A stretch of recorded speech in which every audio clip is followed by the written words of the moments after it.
Boa noite, gente. Então, vamos dar continuidade aqui à disciplina, aula 1.4, Psicologia e suas interfaces com o direito. A gente já trabalhou em sala de aula o conceito de psicologia, que seria o quê? Uma ciência que estuda o comportamento, que estuda as funções cognitivas, que estuda a mente. Então, esse é um conceito que é um pouquinho geral, que alguns psicólogos não concordariam com ele, mas é um conceito que ele serve para esse momento. A psicologia como a ciência que estuda o comportamento, a mente, as funções cognitivas humanas e também animais não humanos. E sobre psicologia jurídica. O que é psicologia jurídica? Então, gente, quando a gente fala em psicologia escolar, por exemplo, a gente está pensando na psicologia inserida, aplicada em um contexto escolar. Quando a gente pensa na psicologia do esporte, a gente está pensando na psicologia aplicada no contexto esportivo, no contexto do desporto. E quando a gente pensa em psicologia jurídica, o que a gente está pensando?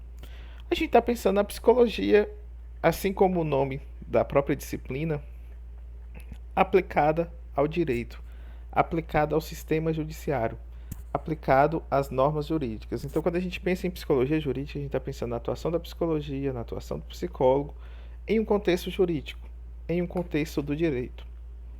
Então, sempre que eu falar com vocês sobre psicologia jurídica, eu gostaria que vocês tivessem em mente esse conceito, que eu estou falando da psicologia sendo aplicado junto ao direito, sendo aplicado em um sistema jurídico, sendo aplicado no judiciário. Então, esse é um bom conceito para a gente trabalhar. É um bom conceito para a gente iniciar o estudo, que seria a psicologia sendo aplicada ao direito. E aqui tem uma pergunta: pelo que foi visto já em sala de aula, como o psicólogo pode auxiliar no sistema jurídico? Essa pergunta eu vou tentar responder nessa aula, trazendo alguns exemplos, trazendo alguns estudos científicos, trazendo de alguma forma a aplicação da psicologia dentro do sistema jurídico. Aqui, inicialmente, eu que gostaria de fazer uma distinção de termos, né, conceitual. Que vocês viram que eu falei que psicologia jurídica seria a psicologia aplicada no contexto do direito, aplicada no contexto jurídico.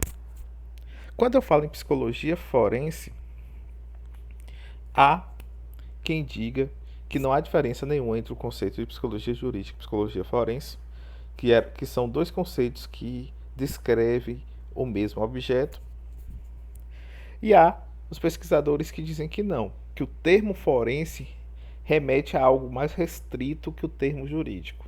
E o que seria isso? O termo forense para esses pesquisadores da área, e realmente o termo forense refere-se a essa prática, estaria mais restrita àquela prática do fórum. Então, quando a gente falasse em psicologia forense, a gente estaríamos falando do, da psicologia aplicada mais no contexto do fórum, dessa prática forense. E quando estivéssemos falando de psicologia jurídica, estaríamos falando de uma maneira mais ampla, da psicologia sendo aplicada a qualquer ramo, a qualquer órgão jurídico, muito além do fórum, por exemplo.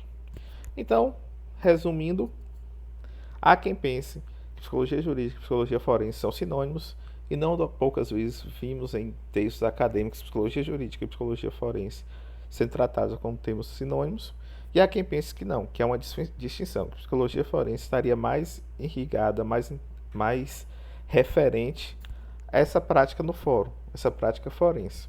Quando a gente pensa em psicologia criminal, aqui o próprio nome já é bem intuitivo, psicologia criminal está se referindo à psicologia, ao conhecimento psicológico sendo aplicado em um contexto criminal.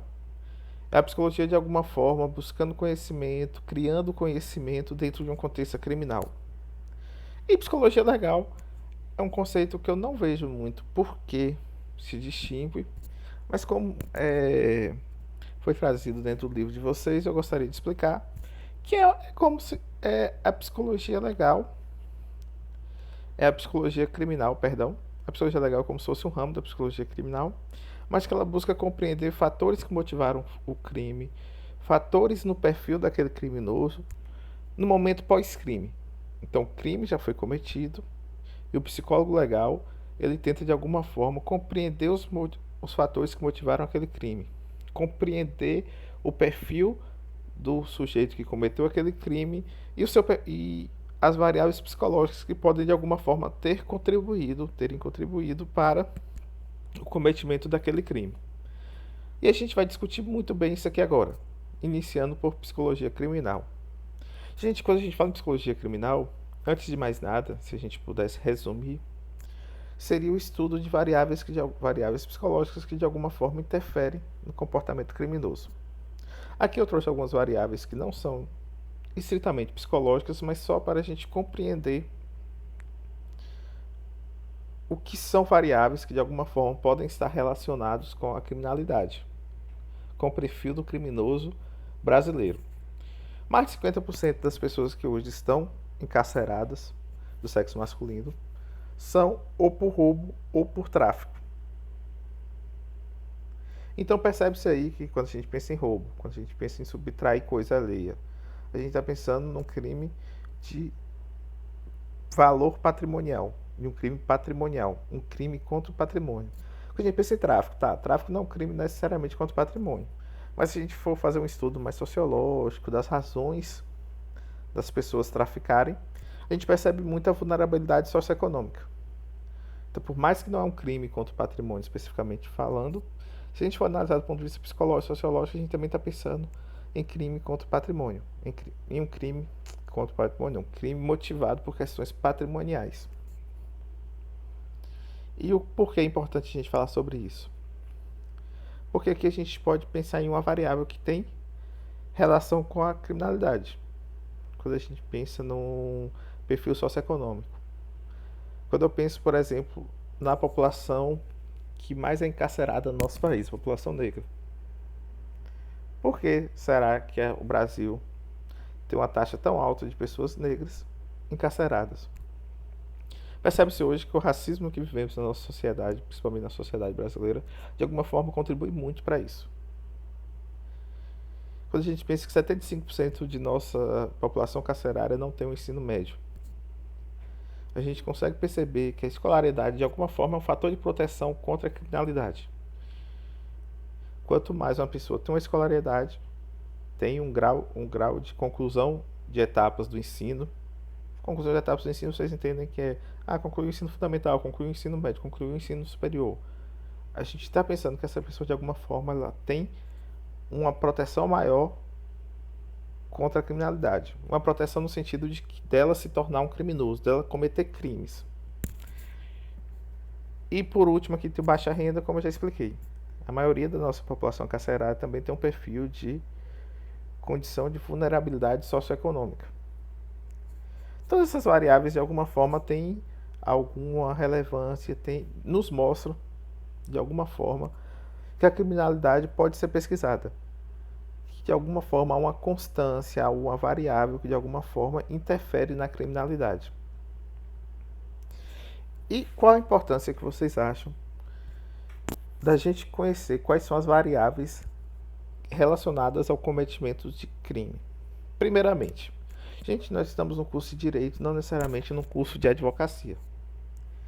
Desse curso de Direito pode sair juiz, advogado, promotor, serventuários da Justiça e até mesmo legisladores. E é muito importante a gente compreender o crime como um fato social e como fato social a gente tem que pensar em quais são os fatores que motivam esse fato social. E quando a gente pensa, por exemplo, na criminologia, a criminologia ela utiliza muito dos conhecimentos da psicologia para, de alguma forma, interpretar, descrever os determinantes para a consumação de uma ação criminosa. Quando eu trago um pouquinho do contexto neuropsicológico, biológico e tentando ligar com a criminologia, hoje conhecemos várias variáveis, por exemplo, da nossa composição neurológica que de alguma forma estão correlacionadas à criminalidade. Eu sempre dou o exemplo que há estudos, por exemplo, com regiões cerebrais que encontram uma correlação muito forte com a criminalidade. Quando a gente pensa no lóbulo pré-frontal, quando a gente pensa num desajuste entre dopamina e serotonina, quando a gente pensa até mesmo em como eu posso dizer, uma baixa frequência cardíaca. Há estudos que de alguma forma cooperam que essas variáveis estão relacionadas minimamente com comportamentos egoístas, comportamentos algumas vezes violentos, comportamentos muitas vezes contrários à leis. Então, é um conhecimento da psicologia, é um conhecimento da neurociência, é um conhecimento até mesmo da biologia, que de alguma forma contribui para entendermos o que pode motivar, o que de alguma forma pode tornar mais provável que alguém cometa um crime. Aqui eu trouxe um pesquisador, Prosper Spine, que ele inicialmente ele fez essa mesma pergunta que fizemos no momento inicial da aula. Será que de alguma forma conseguiríamos compreender, pesquisar, encontrar uma variável que está relacionada com o crime? O que é isso? Será que eu consigo ver algum fator, alguma alguma situação, ou até uma condição psicológica que de alguma forma aumenta ou diminui a probabilidade de alguém cometer um crime?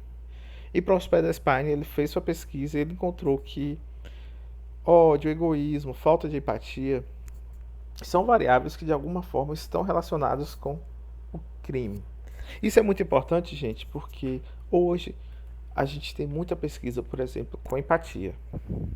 E percebe-se que a população carcerária tem graus de empatia menores que a população não carcerária.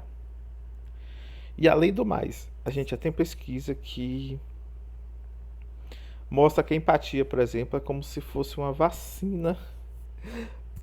Não é uma vacina, vacina não sei se seria um ótimo nome, mas é como se fosse uma variável de proteção para vários comportamentos problemas. Quando a gente pensa em egoísmo, quando a gente pensa em alta competitividade em detrimento de cooperação, em bom rendimento escolar, a empatia parece ser uma variável que de alguma forma contribui muito para uma população mais saudável do ponto de vista social. E vamos em frente. Eu trouxe um caso aqui. João, 34 anos, casado e empresário, comete frequentemente furtos em estabelecimentos comerciais. Os furtos sempre são os objetos de baixo valor comercial. João sente prazer excessivo em cometer tais furtos, relatando com a força irresistível impele em cometer esses atos. Gente, esse caso aqui é aquele caso que a gente frequentemente vê em filme, novela, em alguns relatos midiáticos, que é sobre a cleptomania.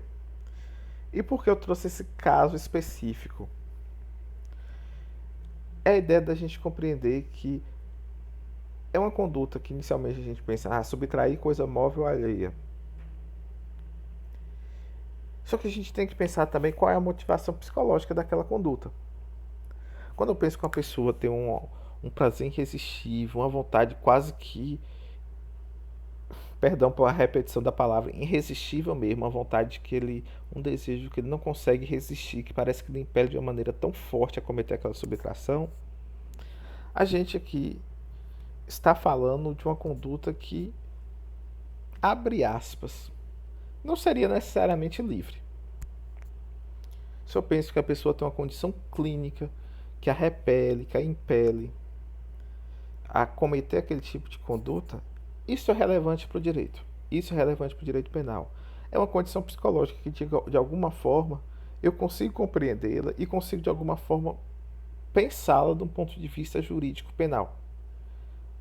Se aquele sujeito não está em pleno gozo, em plena capacidade de escolher não se comportar daquela maneira, aqui eu não estou nem falando no juízo de certo ou errado, porque o sujeito pode sim compreender que aquela ação dele é ilegal, que aquela ação dele vai de alguma forma prejudicar outra pessoa, mas ele não consegue se conter. Isso é relevante dentro do ponto de vista jurídico penal. Isso é relevante dentro do ponto de vista do direito. E a psicologia criminal estuda essas variáveis do cometimento de crimes.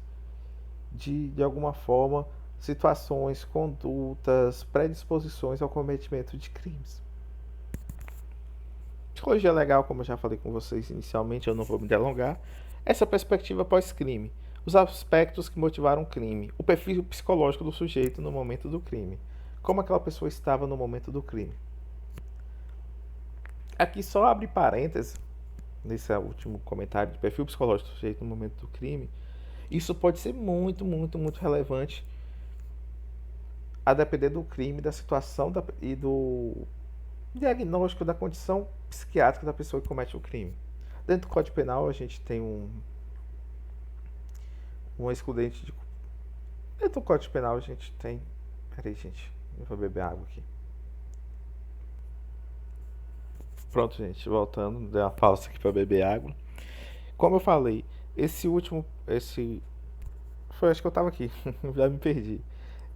O perfil psicológico do sujeito no momento do crime. Isso é muito importante. Aí era isso mesmo que eu tava falando. Isso é muito importante porque quando a gente pensa no nosso Código Penal, se o sujeito comete um crime e ele tem uma doença mental, um desenvolvimento mental incompleto ou retardado, e no momento daquela conduta, de alguma forma, ele era inteiramente incapaz de compreender o caráter ilícito daquele fato, a gente aqui está falando de uma isenção de pena.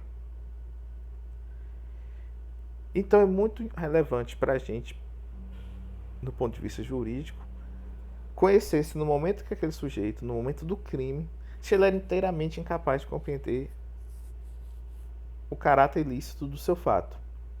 Porque não basta a pessoa ter um retardo mental, ou um desenvolvimento mental incompleto, perdão, uma doença mental. Ele tem que, no momento do crime, ser inteiramente incapaz de compreender o caráter ilícito de sua ação. E isso é relevante do ponto de vista jurídico. Então, o psicólogo legal, o psiquiatra, é muito importante nesse momento. Para, de alguma forma, ele tentar compreender se realmente, no momento daquele crime, aquela pessoa era inteiramente incapaz de compreender compreender a ilicitude de seu ato. Andando mais um pouquinho para frente. Psicologia penitenciária. Gente, é um direito do preso, entre várias outras coisas, um acompanhamento psicológico. O Estado, no momento que o Estado retira a liberdade do sujeito, em detrimento de uma conduta, de uma ação ou de uma omissão considerada criminosa, a gente está pensando que o Estado traz para ele também a responsabilidade de cuidar daquele sujeito. E o cuidado não é só biológico. O cuidado não é só de uma assistência médica. A gente está pensando também num cuidado psicológico, um cuidado espiritual. Tanto que a gente vê que o direito ao culto, o direito à livre expressão religiosa, quando a gente pensa no sistema penitenciário,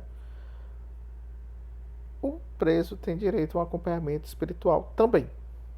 Então são todas medidas que de alguma forma tentam contribuir com a saúde do preso. Então quando a gente, do preso, do encarcerado, quando a gente pensa em psicologia penitenciária, a gente está pensando nisso, na atuação do psicólogo dentro do sistema penitenciário. E o último ponto que eu trouxe nesse slide aqui de direitos humanos é só para tratar, como eu já falei, a ideia de que se o Estado traz para ele a retirada da liberdade do indivíduo para encarcerá-lo, o Estado também traz para si um cuidado mais expressivo dessas pessoas. Então não basta você ter um cuidado médico, a gente pensa também no cuidado psicológico, da saúde psicológica, a saúde de maneira mais ampla. Então a psicologia penitenciária atua dentro dessa área também, dentro desse contexto. E a vítima? Eu sempre trago esse slide depois de psicologia penitenciária porque muitas pessoas pensam, mas aquele sujeito teve uma conduta delituosa e muitas vezes há uma atenção excessiva para ele em detrimento de uma atenção deficitária, uma atenção mínima diante da vítima. Essa foi uma situação que eu não diria que seria correta para a realidade atual, porque hoje temos várias maneiras de trazer a vítima a um protagonismo dentro do processo, a um protagonismo dentro da relação jurídica. Hoje percebeu-se que a vítima, de alguma forma, daquele modelo mais ortodoxo que tínhamos de relação jurídica, muitas vezes você tinha uma pessoa condenada, você tinha alguém condenado por uma ação delituosa, Mas muitas vezes, para a vítima em si, psicologicamente, sociologicamente, ela poderia pensar: a justiça foi feita. Mas não tinha nenhuma contraprestação, ela não se via reparada. Hoje a gente tem, quando a gente pensa em justiça restaurativa, a gente pensa em trazer a vítima para o centro dessa discussão. Tentar de alguma forma contemplar também os interesses da vítima. E quando a gente pensa em crianças vítimas de violência, quando a gente pensa em vítimas de estupro, a psicologia é muito importante porque a psicologia de alguma forma ela consegue dialogar em situações do universo jurídico que de alguma forma poderiam e realmente acarretariam várias consequências aversivas para a vítima. Que a gente vai ter que estudar bem um pouco mais para frente em vitimização, mais para frente em outras aulas, não nessa aula. Mas já adiantando, dando um exemplo, por exemplo, a vítima de estupro. Vocês já pararam para se indagar como é violento para uma pessoa até mesmo descrever a situação de um estupro? Chegar em uma delegacia e descrever essa situação de estupro.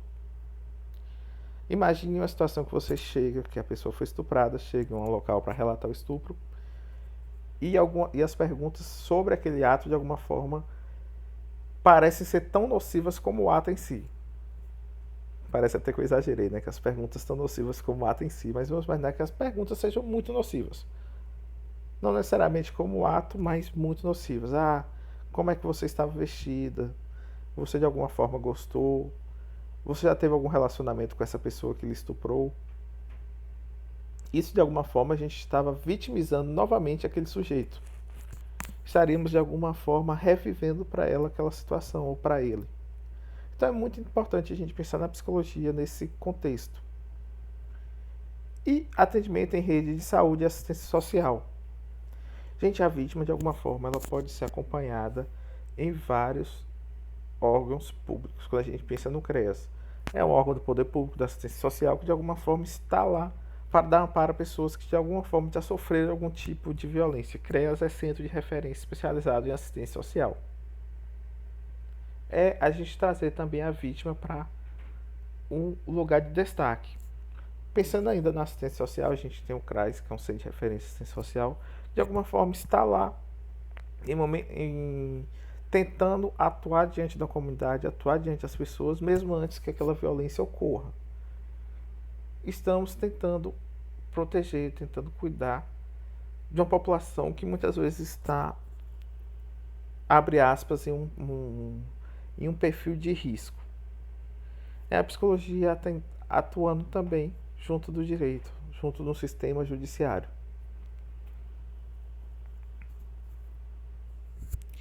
Psicologia judiciária, gente, a gente já falou de psicologia penitenciária, psicologia jurídica e direito civil, a gente já deu uma pincelada nas outras aulas. Aqui eu tentarei falar um pouquinho sobre psicologia jurídica do trabalho e psicologia jurídica no contexto do direito da família. Psicologia e direito da família. É muito importante a gente pensar na regulamentação das visitas, na disputa da guarda e da destituição do poder pátrio. Regulamentação das visitas. Gente, mesmo que haja consenso entre os genitores, não necessariamente o Poder Judiciário deve consentir, por exemplo, que um genitor visite o filho em 2 vezes por ano, sendo que não há nenhuma limitação física para isso. Vamos imaginar que as pessoas moram na mesma cidade, até mesmo em bairros próximos, e no momento lá da audiência chega um acordo de: ah, não, eu visito meu filho de 2 vezes ao ano, 1 vez por mês. Gente, isso é tão desrazoável do ponto de vista psicológico, do ponto de vista do cuidado, que mesmo que os dois genitores cheguem a um acordo, o juiz em regra não deve aprovar esse tipo de conduta. Porque do ponto de vista psicológico, nota-se que esse abandono afetivo, ele tem sérias consequências na vida da criança, na vida do menor, na vida do adolescente. Então a psicologia ela atua, tentando chegar a um acordo. Não, peraí. Mas que vocês dois concordaram, isso é totalmente desrazoável. É totalmente desrazoável a gente pensar nesse contexto. Indo mais um pouquinho para frente, vamos pensar agora aqui em destituição do poder pátrio. É muito comum hoje a gente pensar em alienação parental, que é essa ideia que você causa um desmérito, que você causa sofrimento na criança, muitas vezes desmerecendo o outro genitor, você tenta dificultar que o outro genitor exerça esse poder pátrio. Por exemplo, você não informa ele das reuniões da escola, você faz um aniversário surpresa pro filho e não convida o outro genitor, vai ter uma viagem da escola e você não comunica o outro genitor. Então você de alguma forma exclui o outro genitor do acompanhamento da criança. Isso é um tipo de alienação parental. Se você de alguma forma tenta jogar com o sentimento das crianças ou da criança para atingir o outro genitor. O pai chega, sua mãe não lhe ama. Todo final de semana eu venho lhe buscar porque sua mãe vai sair com o macho para a rua. Ou vice-versa, a mãe tem esse comportamento diante do outro genitor. Isso é o que a gente chama de alienação parental, que tem várias consequências, até mesmo a destituição do poder pátrio. E o psicólogo é o profissional encarregado para tentar analisar se realmente isso está acontecendo, se isso está causando problemas no convívio entre genitores e filhos. Hoje, gente, eu vou pular esse exemplo aqui que eu já falei sobre ele. Psicologia e direito civil. Gente, danos morais. Todo e qualquer dano que de alguma forma sofrermos, a gente pode arguir judicialmente que queremos um ressarcimento. O judiciário pode compreender que é razoável ou que não, mas a gente pode arguir. E quando eu bato em um carro, quando eu tenho uma perna quebrada, quando eu tenho um computador queimado, quando eu perco um voo, ou o voo é cancelado, eu perco um congresso que eu gastei muito dinheiro, a gente consegue materialmente visualizar o dano. A gente consegue materialmente compreender como eu fui, de alguma forma, violado naquela situação. Mas há um tipo de dano que muitas vezes a gente não consegue percebê-lo materialmente. Quando a gente pensa nos danos morais, por exemplo, quando a gente pensa na nossa saúde psicológica. Muitas vezes a gente ficar em uma situação vexatória, uma situação que de alguma forma de grande estresse, que você não foi o causador, que você de alguma forma foi até mesmo assediado naquela situação, a gente está pensando em um dano moral, um dano à sua saúde psicológica. E sua saúde psicológica deve ser garantida nas relações sociais. Então, se de alguma forma você passou por uma situação vexatória, numa situação extremamente estressante, você pode arguir que aquilo lhe causou um dano moral. E esse dano moral pode ser ensejar uma retribuição financeira. Aqui, gente, só voltando aqui, eu pensei que eu tinha deixado um caso aqui para discutir. A ideia dos danos morais, por exemplo, numa situação vexatória. Vamos imaginar que eu peço ao aluno, gente, vem cá, o que vocês acham sobre isso? Aí alguém responde, eu olho, tá tudo errado. O que tu falou aí não aproveita nada. Tu tava falando, foi uma burrice tão grande que tu tá escutando nhon, nhon, nhon, nhon, parecendo um jumento falando. Vocês entendem que essa conduta minha seria totalmente desrazoável, vexatória, até mesmo imoral, que não condiz com a prática da docência? E isso poderia causar sérios danos à saúde do indivíduo, à saúde psicológica. E isso poderia ensejar um dano moral perante o judiciário. Então é importante a gente compreender que essas variáveis psicológicas, que a psicologia pode atuar numa situação como essa. Vamos imaginar que a pessoa começa a ter que fazer um tratamento psicológico de tão vexatório que foi aquela situação. Ela começa a ter algumas crises de ansiedade. Se eu consigo comprovar isso, se um psicólogo consegue atestar para mim que isso começou a acontecer, que isso era algo que não acontecia com aquele sujeito, a probabilidade de eu ter danos morais mais elevado é muito maior. Então é muito importante a gente compreender isso.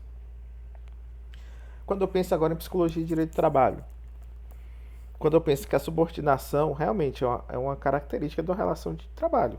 Quando eu penso que o empregador pode chegar para a pessoa, eu quero que você exponha os carros brancos na frente dos carros pretos. Mesmo que o trabalhador não concorde com isso, a subordinação é uma variável da relação de trabalho, uma característica da relação de trabalho. O superior hierárquico, ele tem esse poder. Se eu chego aqui na faculdade, a instituição fala, ó, gente, as aulas agora vão ser todas normalmente nesse horário. Só que por relação por determinação do MEC da faculdade, a gente vai fazer apenas uma prova por semestre. A subordinação que eu numa relação de trabalho de emprego que estou, ela me faz acatar essa subordinação. Entretanto, a subordinação não permite que eu sofra um tratamento vexatório. Vamos imaginar que eu faça duas provas e a recomendação da faculdade é só uma, e o diretor da instituição me chama e fala: "Ah, Lucas, você não serve para nada. Você é muito burro, eu lhe expliquei várias vezes." Chega na frente dos alunos e comenta a mesma coisa. "Ah, não, o Lucas vai dar aula semestre que vem não. Foi muita burrice isso dele. Como é que eu falo para fazer só uma prova e ele vai lá e faz duas?" Isso é coisa de um jumento, uma pessoa dessa não pode dar aula. Vocês entendem que isso é um tratamento extremamente vexatório, que não condiz com a subordinação. A subordinação é ele poder, de alguma forma, deferir, organizar o ambiente de trabalho. Não me tratar de maneira vexatória. E essa perseguição no ambiente de trabalho por um superior, essa situação vexatória do ambiente de trabalho superior, ela, em regra, pode causar adoecimento. Pode causar, de alguma forma, adoecimento psicológico no empregado. E por que a psicologia é importante? Gente, o empregador, a instituição, de alguma forma, ela não deve somente cuidar da saúde física dos seus empregados, dos seus subordinados. Ela tem que também cuidar da saúde psicológica. Tanto que eu acho que não comentei ainda não. Sobre o Ministério do Trabalho uma vez notificou num livro de uma obra lá que eu estava, para disponibilizar no momento do almoço, naquele momento depois do almoço, um baralho e um dominó em cima da mesa para os pedreiros, os ajudantes pedreiros, ter um momento de lazer naquela pausa. Vocês entendem que isso é uma tentativa de diminuir o estresse, de aumentar a saúde mental daquelas pessoas, de promover a saúde mental daquelas pessoas naquele momento, que é uma responsabilidade do trabalho do empregador, é uma responsabilidade da empresa. E por que eu trouxe esse caso? Ou por que eu trouxe essa situação? Aqui eu trouxe o caso de Pedro, que é um funcionário exemplar, nunca teve nenhum problema no trabalho. Entretanto, há 3 meses, o gerente da farmácia em que trabalhava foi substituído por outro. O novo gerente é muito autoritário e passou constantemente a ofender Pedro quando um serviço não fosse realizado perfeitamente, mesmo na presença de clientes e funcionários. Pedro agora apresenta um quadro de ansiedade crônico que dificulta até a saída de casa. Gente, o que é isso? O novo gerente da farmácia, de maneira vexatória, constantemente ofendia Pedro, quando o serviço não era feito perfeitamente, e esse constrangimento era feito até mesmo na frente de outras pessoas, tanto clientes como funcionários. E depois dessa situação, Pedro começou a ter um quadro de ansiedade crônica que extrapolou até um ambiente de trabalho. Pedro não conseguia mais sair de casa. Pedro pode arguir dano moral decorrente do assédio? Pode. Pedro pode arguir que esse assédio, que essa situação vexatória que ele era exposto dentro do ambiente de trabalho, de alguma forma ensejaria um dano moral. Perfeito até então. Mas, gente, por que é importante a gente pensar na atuação do psicólogo nessa situação? Porque o psicólogo poderia ajudar Pedro a provar danos psicológicos severos. O psicólogo poderia ajudar Pedro a provar que naquela relação social entre ele e o gerente, houve danos tão sérios do ponto de vista psicológico que ele não conseguia mais nem sair de casa. Que essa crise de ansiedade foi tão forte que extrapolou até mesmo o ambiente de trabalho. E, gente, o papel aceita tudo. Na petição, o advogado poderia falar: essa pessoa está com sérios problemas psicológicos, mas é necessário provar. E como se prova? Laudos psicológicos, laudos psiquiátricos. É a importância do direito, a importância da psicologia dentro do direito do trabalho nessa situação. E como eu falei, se a gente consegue provar que o dano foi mais severo, a probabilidade de conseguir um dano moral mais alto é muito maior. Então, não falar, abre aspas, sendo capitalista, rende mais dinheiro, tanto para você, tanto para o seu cliente. Então é muito importante compreender essas variáveis. Gente, já estão as perguntas aqui que eu vou disponibilizar o slide, então eu não queria responder as perguntas para vocês. São perguntas do AVA. Eu gostaria que vocês lessem as perguntas primeiro e depois respondessem. Tranquilo? Eu vou passar a outra. Então, gente, a aula de hoje foi isso, a aula 1.4.